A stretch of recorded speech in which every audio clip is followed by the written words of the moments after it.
This is live from New Delhi. You're watching DT India Live, India's voice to the world. I'm Sakal Bhatt, and coming up in the next 30 minutes.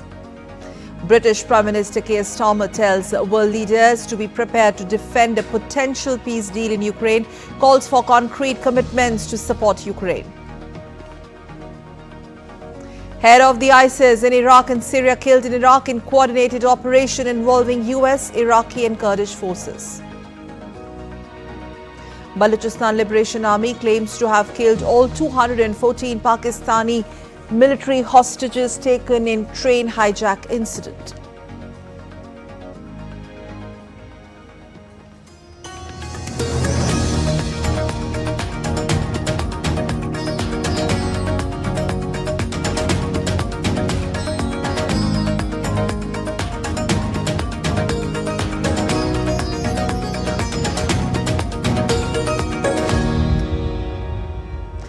UK Prime Minister Starmer hosted 25 world leaders in a virtual meeting Saturday, telling them to be prepared to defend any Ukraine peace deal and urging them to keep up pressure on Russia. The video call was attended by leaders from Europe, from Australia, Canada, New Zealand and others. The talks to help Ukraine comes after US President Donald Trump launched peace talks with Russia. And so it's those three heads really that we're going to focus on in this meeting: strengthening Ukraine, being prepared to defend any deal ourselves through a coalition of the willing, and keeping that pressure on Russia at this crucial time. President Putin has said that Russia will spare the lives of the Ukrainian soldiers in its western Kursk region if Kyiv orders them to surrender. Putin's remarks came after US President Donald Trump urged him to avoid a horrible massacre. Here's a report. Diplomatic efforts are underway to end Russia-Ukraine conflict. On Friday, US President Donald Trump said United States has held productive talks with Russian President Vladimir Putin on ceasefire deal. Trump wrote, "We had a very good and productive discussions with President Vladimir Putin of Russia, and there is a very good chance that this horrible, bloody war can finally come to an end. But at this very moment, thousands of Ukrainian troops are completely surrounded by the Russian military and in a very bad and vulnerable position.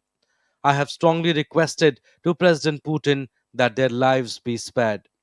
Trump said he sees good news coming out of Russia and he thinks Russia will make a deal on the Ukraine war.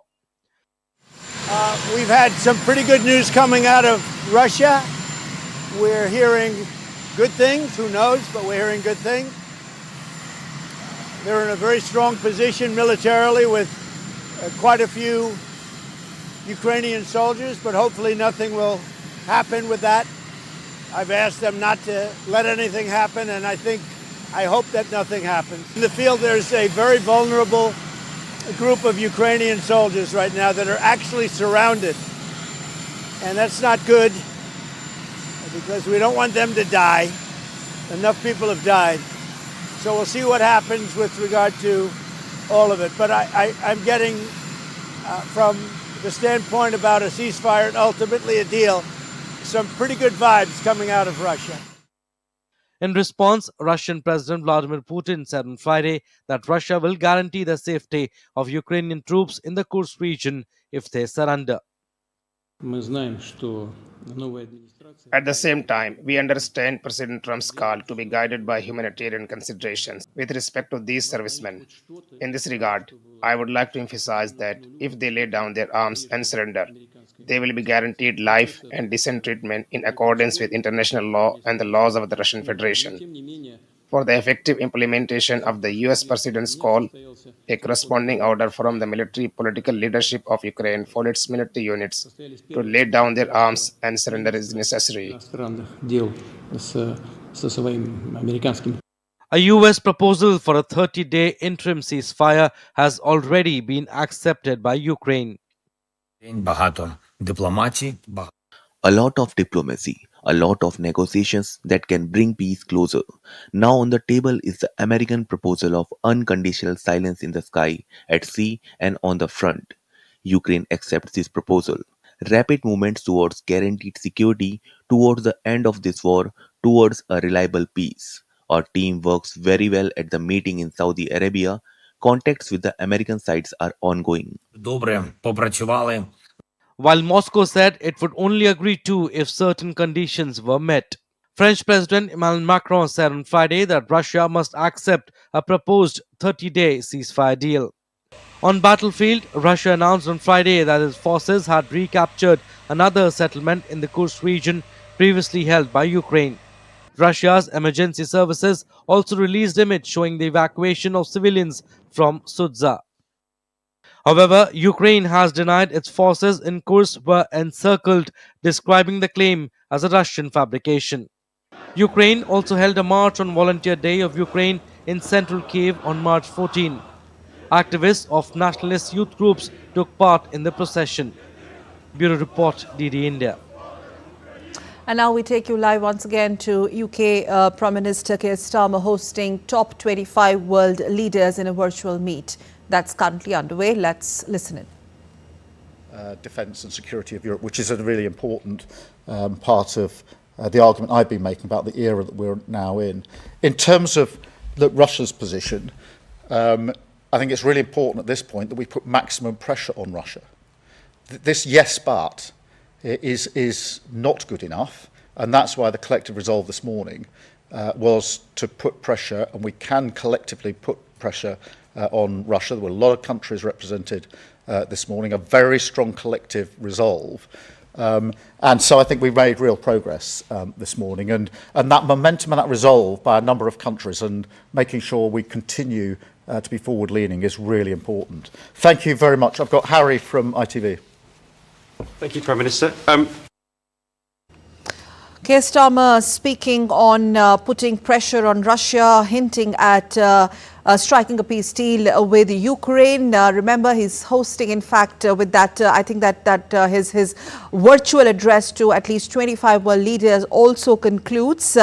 This was a virtual meet just concluded a while back where he's spoken about being prepared to defend any Ukraine peace deal and also urging them to keep up the pressure on Russia. He reiterated that as well. This was the virtual meet presided over by UK Prime Minister, was reportedly attended by leadership from Europe, Australia, Canada, New Zealand and others. The talks to help Ukraine, remember, are coming close on the heels of Donald Trump, the president of USA, launching peace talks with Russia. We also saw, in fact, President Trump speaking that he's getting positive vibes, quote unquote, from Russia. And staying with some now news coming in from Russia, the Russian President Vladimir Putin has also praised Donald Trump for doing everything to improve US-Russia relations. We know that the new administration headed by President Trump is doing everything to restore at least something of what was practically reduced to zero, destroyed by the previous American administration. This process is not simple, if not complicated, but nevertheless, as everyone knows. I had a telephone conversation with President Trump. The first contacts of our Minister of Foreign Affairs with his American counterpart took place, and the Russian presidential aide Ushakov met with his counterparts. So in general, the situation is starting to move. Let us see what comes out of it. The President of the European Council, Antonio Costa, and the President of the European Commission, Ursula von der Leyen, represented the European Union at the 8th European Union South Africa Summit in Cape Town. The summit provided an important opportunity to advance discussions on pressing global and regional issues, which were also part of the South Africa's G20 presidency, and to address current geopolitical challenges. DD India's Nazneen Ismail reports. We have reached the conclusion of the 8th European Union South Africa Summit, a crucial meeting that brought together leaders to discuss trade, security, climate change and global cooperation. Today's summit focused on a number of issues that were covered and discussed during our summit, and they focus on strengthening our trade and investment relations, which are vital for the growth of our economies and the achievement of our development goals as South Africa. At the summit, leaders focused on key areas of cooperation. Economic ties were a major topic, with discussions on boosting trade and investment. Security was also high on the agenda. Leaders discussed regional stability and global conflicts, including Russia's war of aggression against Ukraine, the situation in the Middle East, and the current escalation in the Democratic Republic of the Congo. Climate change featured prominently, with commitments to renewable energy and sustainability. However, there were some points of tension, particularly on trade policies and geopolitical issues. Despite this, both sides agreed to strengthen dialogue and cooperation moving forward. Together, we have just concluded a highly successful European Union South African summit, the first one in 7 years, but one that could not have come at a more crucial moment. The world has changed significantly since our last meeting. We have faced global pandemic and devastating conflicts, including Russia's war of aggression against Ukraine, the crisis in the Middle East, and dramatic conflicts in the African continent. Today it serves as the perfect backdrop for a new chapter in European Union South African relations. My dear Cyril, just 2 weeks ago, I stood at the Gandhi Memorial in New Delhi, and I reflected on the 21 years Gandhi spent here in South Africa, where he forged the principles that shaped his journey as a global leader. And we can take it as a sign that Europe's next crucial partnership must be with South Africa, a regional powerhouse, a strong voice for the Global South. We both are vibrant democracies. We both have chosen unity in diversity. And we are both striving for a safe and prosperous future for our people. This summit reaffirmed the strong partnership between the European Union and South Africa. While challenges still remain, both parties demonstrated a clear commitment to cooperation. The next steps will be critical in ensuring that these agreements lead to meaningful action. I'm Nazneen for DD India, Tynhuys, Cape Town, South Africa.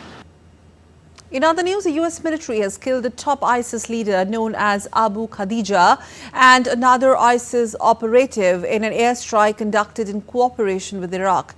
Taking to social media platform Truth, US President Donald Trump shared the news. US Central Command said the strike took place on Thursday and a DNA test confirmed the deceased's identity as Abu Khadija. The ISIS chief was Global ISIS, a leader who maintained responsibility for operations, logistics and planning conducted by ISIS globally. The Trump administration is mulling a sweeping travel ban targeting citizens of over 40 countries, according to sources and an internal memo. The proposed ban would be broader than previous restrictions, with a red list of 11 countries whose citizens would be barred from entering the US. These countries include Afghanistan, Cuba, Iran, Libya, North Korea, Somalia, Sudan, Syria, Venezuela and Yemen. An orange list of 10 countries would face restricted travel, with affluent business travelers potentially exempted. The list is subjected to change as officials review and provide feedback. The administration's consideration of the expanded ban has sparked concerns about its potential impact on global relations and travel. In The Hague, the Netherlands, former Philippine President Rodrigo Duterte faced the International Criminal Court for the first time. He joined via video link from the ICC detention center in The Hague, where he's being held on charges of crimes against humanity. Outside, protesters and supporters clashed as the hearing unfolded. What happened and what happens next? DD India's Mark Limburg reports. Former Philippine President Rodrigo Duterte faced the International Criminal Court in The Hague for his first hearing. He is accused of crimes against humanity linked to thousands of killings during his administration's war on drugs. Human rights groups claim police and vigilantes carried out systematic executions of suspected drug offenders under his leadership. Duterte was not present in the courtroom but participated via video link from the ICC detention center as authorized by the chamber. Outside the heavily secured detention center, protesters and supporters gathered. Families of victims and human rights activists held banners demanding justice, while Duterte's supporters argued his policies were necessary to combat crime. Dutch authorities maintained tight security as tensions ran high. Inside the courtroom, prosecutors presented evidence of state-sanctioned violence and human rights abuses. Duterte's defense team insisted the court lacks jurisdiction and argued he acted within Philippine law. This hearing marks the beginning of a long legal process. In the coming weeks, ICC judges will review the evidence and decide on the next steps. If convicted, Duterte could face life imprisonment. The case is one of the most high-profile trials in ICC history, setting a precedent for holding world leaders accountable for human rights violations. Mark Limburg reporting for DD India in The Hague, the Netherlands. And still to come on this edition of DD India Live. Coming up next on the other side, we get you more on ISRO successfully conducting flight acceptance hot test. And Indian and Sri Lankan fishermen converge on an uninhabited island to celebrate the St. Anthony Festival.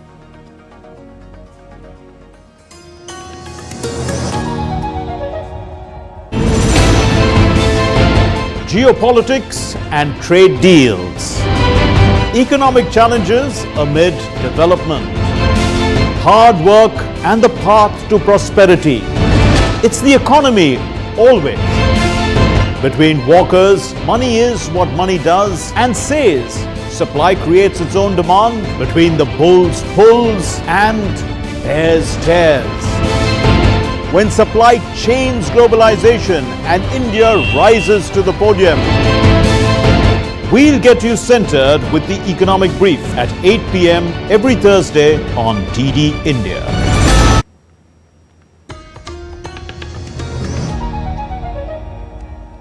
You're watching DD India Live. I'm Sakal Bhatt. Let's move on now. The Baloch Liberation Army has claimed to have executed all 214 hostages captured during the Jafar Express passenger train hijacking in Balochistan.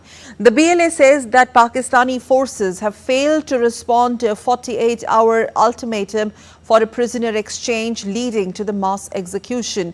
It added that its fighters took their own lives after killing the hostages and engaging with Pakistani soldiers. The BLA hijacked the train on 11th of March.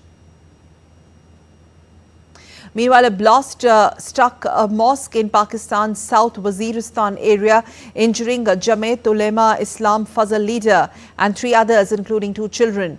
The leader remains hospitalized with serious injuries. The attack's perpetrators remain unidentified. The incident adds to more escalating violence in Pakistan's border regions following suicide bombing at a seminary last month and a train hijacking in Balochistan this week.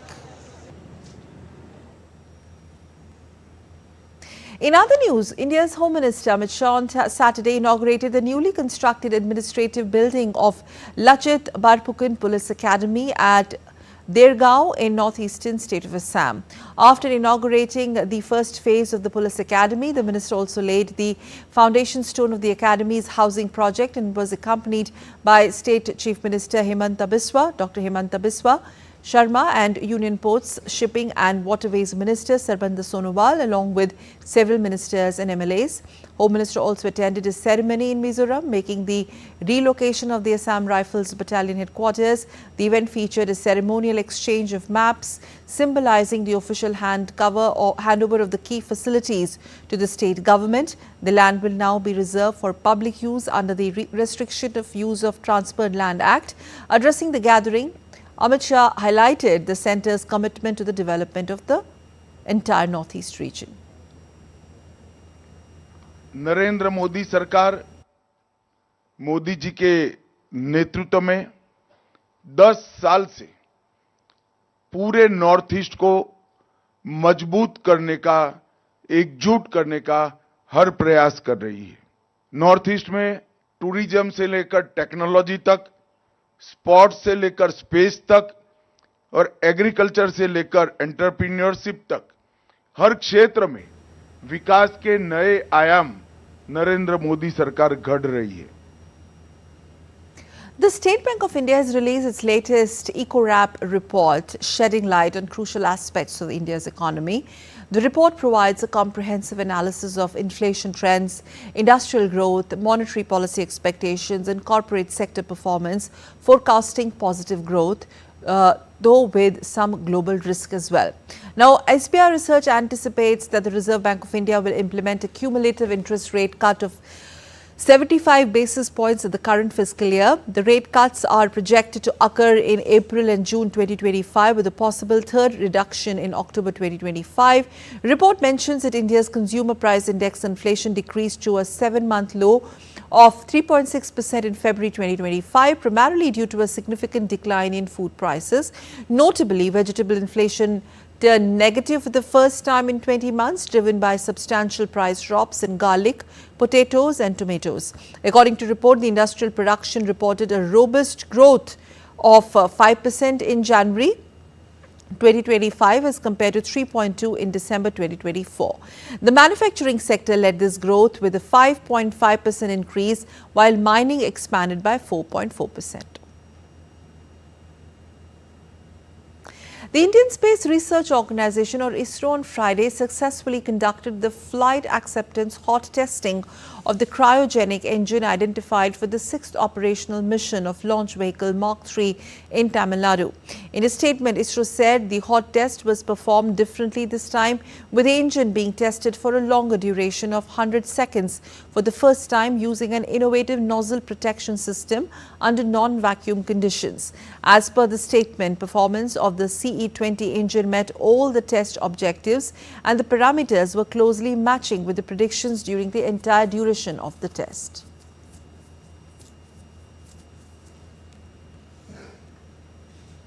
Well, in a heartwarming display of unity, Indian and Sri Lankan fishermen converged on the uninhabited Kachativu Island to celebrate St. Anthony Festival.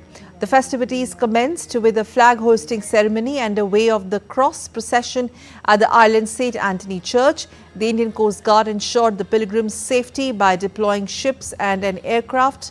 Commodore B. Vinay Kumar revealed that over 3,400 pilgrims attended the event. Following the annual Mass and Holi procession, the Indian fishermen pilgrims will return to India. The celebration serves as a testament to the peaceful coexistence and the shared faith of the two nations.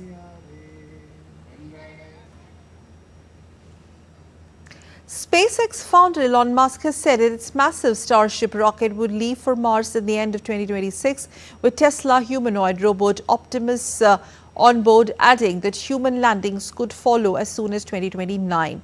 Musk, who is the founder of the SpaceX and Tesla, suggested in a post on X that human beings could begin as early as 2029, though 2031 was more likely if the initial landings go well. Starship is crucial to SpaceX's future satellite launch business, a sector it currently dominates with its partially reusable Falcon 9 as well as Musk's aspirations to colonize Mars. In November, sources say Musk's dream of transporting humans to Mars would become a bigger national priority under US President Donald Trump, signaling big changes for NASA's moon program and a boost for SpaceX. And now some news of Holi celebrations from different parts of the world. Team Charukola, an initiative by Namaste Japan, celebrated Holi in Japan, bringing the vibrant spirit of India's Festival of Colors to life. With music, dance and cultural exchanges, the event united the Indian diaspora and Japanese community in a joyful embrace of tradition and unity. Charukola continues to foster deeper India-Japan ties by creating immersive cultural experiences that celebrate harmony and creativity across borders. The Embassy of India in Paramaribo, Suriname, organized an event at Bharat Bhavan to celebrate the Holi festival as part of the promotion of cultural ties with diaspora. Notably, Suriname President Chandrika Prasad Santokshi was the Chandrika Prasad Santokhi was the chief guest at the event. Various ministers, senior officials and local artists who participated in the celebrations, and the program included traditional dance performances as well.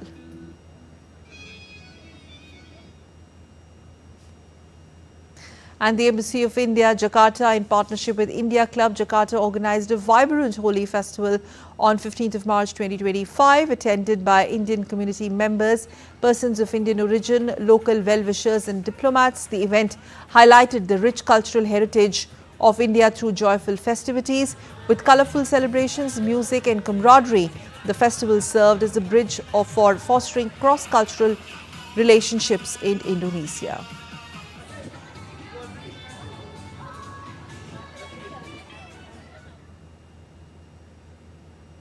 Well, that's all for this edition of DD India Live, but let us know your thoughts on the news of the day. For those on the go, you can get all the latest news and updates from India and across the world on DD India mobile app. The app is available on both Android and iOS platform. Scan the QR code on the screen to download now. We'll be back with more news as it breaks here on DD India. I'm Sakal Bhatt, and from all of us here in DD India, thanks for watching us. Namaskar.